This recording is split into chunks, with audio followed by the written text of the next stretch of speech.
Днес имаме да снимаме в бистро Тартифлет. Много се вълнувам. Концепцията, която имат те, е тип Netflix стайл интервю, където да споменем повече за техния ресторант, повече за това, което правят и за тяхната мисия, разбира се. Това е първият ни такъв проект.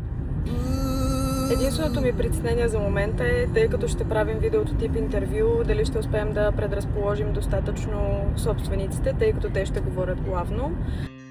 Със сигурност началото ще е много неловко, но се надявам вече след 5-10 минута да се отпуснат и да си говорим, сякаш си говорим и няма камери.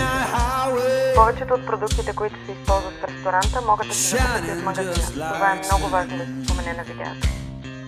Ако не им се готви, ресторанта е в същото помещение. Важно е да уловим стила на бизнеса. Те не искат да се изискани, искат да са уютни. Записваме с френско аудио, ще превеждаме после. Имаме ли още памет? When the summer is coming, we want to put some fish with like ratatouille and something a bit summery. And you can mention that we improvise with your plans. And yeah, I saw with